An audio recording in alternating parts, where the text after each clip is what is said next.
Good morning students, welcome to my YouTube channel success zone. आज हम लोग class 10 में दूरी सूत्र के बारे में हम लोग पढ़ेंगे। क्या पढ़ेंगे? दूरी सूत्र। तो दूरी सूत्र जो है ये क्लास 10 के एक्सरसाइज 7.1 में है।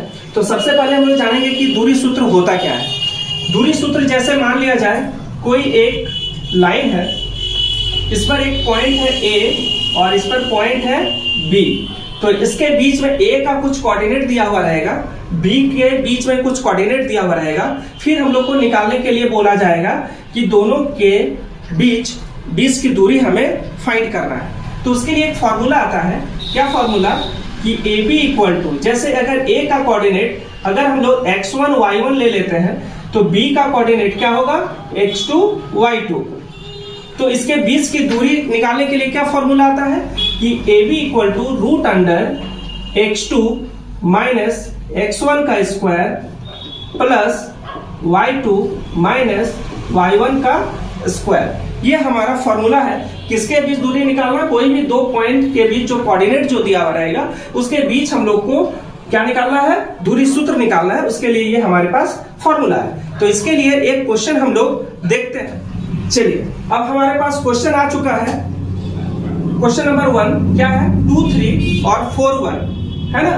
तो इस कोऑर्डिनेट को हम लोग A मान लेते हैं, ये 2 3 हो गया। और इस कोऑर्डिनेट को हम लोग B मान लेते हैं, ये क्या है? 4 और 1। तो इसमें क्या है? ये x1 हो गया, ये y1 हो गया, ये x2 और ये y2।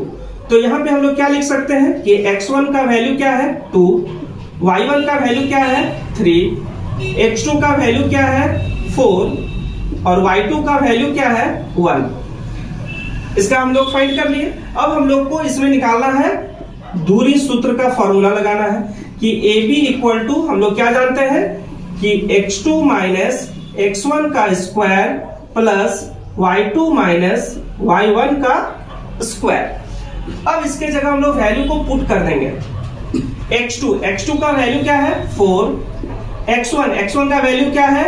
2, तो ये 4 माइनस 2 का होल स्क्वायर प्लस y2 का वैल्यू क्या है? 1 और y1 का वैल्यू क्या है? 3, तो 1 माइनस 3 का होल स्क्वायर।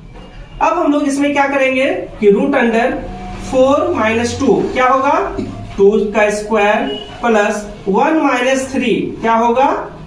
2 का स्क्वायर माइनस 2 का स्क्वायर। तो क्या है कि 2 का स्क्वायर 4 और माइनस 2 का भी स्क्वायर क्या होगा? 4। तो 4 4 8 और 8 को हम लोग ब्रेक करेंगे तो क्या होगा? 2√2। ये हमारा आंसर हो गया। तो इस तरीके से हम लोग किसी भी कोऑर्डिनेट के बीच हम लोग दूरी सूत्र लगा के उसके बीच की दूरी को फाइंड कर सकते हैं। आशा करते हैं कि आपको समझ में आ गया होगा। Thank you.